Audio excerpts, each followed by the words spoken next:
তিনি আবি সাঈদ খুদরি রাদিয়াল্লাহু তাআলা আনহু 1170টা হাদিস বর্ণনা করেন। তার উপরে যিনি তিনি হলেন জারির ইবনে আব্দুল্লাহ রাদিয়াল্লাহু তাআলা আনহু। জাবির ইবনে আব্দুল্লাহ রাদিয়াল্লাহু তাআলা আনহু হাদিস বর্ণনা করেছেন 1540টা। তার উপরে যিনি হাদিস বর্ণনা করেন এর নাম হলো আব্বাস আব্দুল্লাহ ইবনে আব্বাস রাদিয়াল্লাহু তাআলা আনহু। তিনি হাদিস বর্ণনা করেছেন 1660টা। তার উপরে যিনি হাদিস বর্ণনা করেছেন ওনার নাম হলো হযরত আম্মা জান আয়েশা সিদ্দিকা রাদিয়াল্লাহু তাআলা আনহু। উনি হাদিস বর্ণনা করেন 2210টা। ওনার উপরে যিনি হাদিস বর্ণনা করেছেন ওনার নাম হলো আপনার আনাস ইবনে মালিক রাদিয়াল্লাহু তাআলা আনহু। উনি হাদিস বর্ণনা করেছেন 2286টা। তার উপরে যিনি হাদিস বর্ণনা করেছেন ওনার নাম আব্দুল্লাহ ইবনে ওমর রাদিয়াল্লাহু তাআলা আনহু। উনি হাদিস বর্ণনা করেন 2660টা 30টা। তার উপরে যিনি হাদিস বর্ণনা করেছেন তিনি আর কেউ নয়, তিনি হলেন হযরত আবি হুরায়রা রাদিয়াল্লাহু তাআলা আনহু। তিনি বলেন তামাম পৃথিবীর মানুষের আরে শোনো, একটা দুইটা নয়, আমি তামাম পৃথিবীর উম্মতের জন্য হাদিস রেখে গেলাম 5374টা। চিল্লায়া বলা লাগবে মারহাবা। হযরত আবি হুরায়রা রাদিয়াল্লাহু তাআলা আনহু এই সাহাবী একদিন ডাক দিয়ে বললেন, ইয়া রাসূলুল্লাহ, ইয়া হাবিবাল্লাহ, নবী গো, আমার হাদিস মনে থাকে না। আপনার কত সাহাবীরা আপনার মুখ নিঃসৃত বাণীগুলো নিয়ে এনে মানুষের কাছে প্রচার করে। নবীজি, আমার তো মন চায় আপনার হাদিসগুলো নিয়ে মানুষের কাছে প্রচার করে দেই গো নবী, কিন্তু আপনার কথাগুলো আমার মনে থাকে না। ইয়া রাসূলুল্লাহ, কি করব? নবী বললেন, সাহাবী আবি হুরায়রা, শোনো, এখানে একটি চাদর পেতে দাও, তোমার গায়ে যে রুমালটা সেইটা বিছায় দাও। এবার যখন আপনার সামনে নবীজির সামনে রুমালটা বিছায় দিল, বিছায় দেওয়ার সঙ্গে সঙ্গে আমার নবীজি এভাবে দুখানা হাতটা এইভাবে ধরে এভাবে ঢেলে দিলেন। জোরে বলুন মারহাবা। আবি হুরায়রা রাদিয়াল্লাহু তাআলা আনহু দেখলেন হাতের ভিতরে কিছুই তো নাই। বুখারীর বর্ণনা, এভাবে হাদিসটা আপনার হাদিসের ভিতরে এসেছে। হাত দুইটা এভাবে সোল ধরলেন, সোলটা ধরার পরে আপনার রুমালের ভিতরে ঢেলে দিলেন। ঢেলে দেওয়ার পরে বললেন, দেখলেন কিছুই তো হাতের ভিতরে নাই। নবী বললেন, আবি হুরায়রা, তুমি এই মুহূর্তে তোমার রুমালটা গুছায় নাও। এবার রুমাল গুছায় নেওয়ার পরে নবী বললেন, বুকের সাথে এভাবে ধরে রাখো। চিল্লায়া বলা লাগবে মারহাবা। হাতের সাথে বুকের সাথে এভাবে রুমালটা জড়ায় নিলেন। জড়ায় নেওয়ার পরে সাহাবী আবি হুরায়রা ডাক দিয়ে বললেন, দুনিয়ার মানুষের আর শোনো, ওই দিনের পর থেকে আমি আবি হুরায়রা জীবনে কোনো দিনের জন্য আর হাদিস বলে যাই নাই। একটা দুইটা নয়, পৃথিবীতে মুকাসসিরুন সাহাবী হলো মোট আপনার 7 জন। জোরে বলুন কয়জন? বলে 7 জন। তার ভিতর প্রথম নাম্বার যিনি হাদিস বর্ণনা করেন তিনি আবি সাঈদ খুদরি রাদিয়াল্লাহু তাআলা আনহু 1170টা হাদিস বর্ণনা করেন। তার উপরে যিনি তিনি হলেন জারির ইবনে আব্দুল্লাহ রাদিয়াল্লাহু তাআলা আনহু। জাবির ইবনে আব্দুল্লাহ রাদিয়াল্লাহু তাআলা আনহু হাদিস বর্ণনা করেছেন 1540টা। তার উপরে যিনি হাদিস বর্ণনা করেন এর নাম হলো আব্বাস আব্দুল্লাহ ইবনে আব্বাস রাদিয়াল্লাহু তাআলা আনহু। তিনি হাদিস বর্ণনা করেছেন 1660টা। তার উপরে যিনি হাদিস বর্ণনা করেছেন ওনার নাম হলো হযরত আম্মা জান আয়েশা সিদ্দিকা রাদিয়াল্লাহু তাআলা আনহু। উনি হাদিস বর্ণনা করেন 2210টা।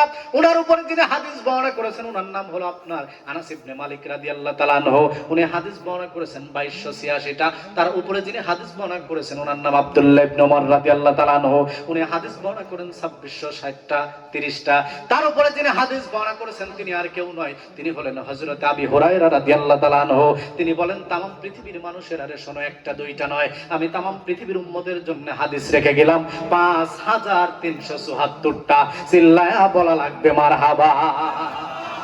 কত বড় রহমতের নবী ছিলেন। নবী শুধু বললেন, এই যে নাও দিয়ে দিলাম। আবি হুরায়রা রাদিয়াল্লাহু তাআলা আনহু বলেন, সেদিন থেকে আমি আর কোনোদিনের জন্য হাদিস বলে যাই নাই। তামাম পৃথিবীর উম্মতের জন্য হাদিস রেখে গেলেন, একটা দুইটা নয়, তামাম পৃথিবীর মানুষের জন্য 5374টা হাদিস বর্ণনা করে গেলেন। এটা হলো নবীর বরকত। জোরে বলুন, কার বরকত? বলেন। আমার আল্লাহ নিজে নবীকে বললেন, হে নবী, আপনাকে রহমাতাল লিল আলামিন বানিয়েছি তামাম পৃথিবীর মানুষের জন্য। আজ তামাম পৃথিবীতে প্রায় 850 কোটি মানুষ। জোরে বলুন, কয় কোটি? বলেন। 850 কোটি মানুষ এই পৃথিবীতে। তার ভিতরে মাত্র 175 কোটি হলো মুসলমান। আল্লাহ তাআলা বলেন, হাবিব, শুধুমাত্র মুসলমানেরাই আপনার উম্মত নয়, যারা ঈমান আনেনি তারা আপনার উম্মত। জোরে বলুন মারহাবা। আজ এই যে খ্রিস্টান, ইহুদি, বৌদ্ধ যারা আছে, তারা নবীর উপর ঈমান না আনার কারণে শুধু জাহান্নামে যাবে। তাছাড়া আপনার খ্রিস্টান, ইহুদি যারা আছে, এরাও কিন্তু ঈসা নবী এবং মুসা নবীর উম্মত। তারাও আল্লাহরে মানে, নবী কেউ মানে, কিন্তু আমাদের নবী যিনি তাকে মানে না। আমার আল্লাহ তাআলা বললেন, হাবিব ওই নবী টবি আর নাই, যত নবী ছিল সব রদ করে দিলাম, যত কিতাব ছিল সব আমি আল্লাহ রদ করে দিলাম। আপনি হাবিবুল্লাহ নবীকে যারা একবার মেনে নিবে, আপনার উপরে কালেমা পড়বে, একবার যারা বলবে লা ইলাহা ইল্লাল্লাহ মুহাম্মাদুর রাসূলুল্লাহ ফাদাখালাল জান্নাহ, যে ব্যক্তি একবার আপনি হাবিবকে মেনে নিবে আর আমি আল্লাহকে বিশ্বাস করবে, আমি আল্লাহ কথা দিলাম তাকে জান্নাতে প্রবেশ করায় দেব। চিল্লায়া বলা লাগবে মারহাবা। এই নবী হলেন রহমতের নবী। প্রিয় হাজিরিন, একটু খেয়াল করেন নবীর ব্যাপারে কেন কথা বলতেছি। প্রিয় হাজিরিন, এটা আমার কথা নয়, আমার আল্লাহ নিজে ঘোষণা করে জানিয়েছেন, পৃথিবীর মানুষেরা রে, আমার হাবিবকে যারা বেশি ভালোবাসবে আমি আল্লাহ নিজে তাদেরকে ভালোবেসে কাছে নিয়ে নেব। জোরে বলুন মারহাবা। আন-নাবিয়্যু আউলা বিল মুমিনিনা মিন আনফুসিহিম। আল কোরআন সূরা আহজাব 6 নম্বর আয়াতের প্রথম অংশে আমার আল্লাহ তাআলা বলেন যে আন-নাবিয়্যু আউলা বিল মুমিনিন, হে নবী আপনার জন্য আমি আল্লাহ তাআলা কোড করে দিলাম तमाम পৃথিবীর মানুষ যেন আপনাকে কলিজা দিয়ে ভালোবাসে, আপনাকে যেন ঘনিষ্ঠতার মনে করে।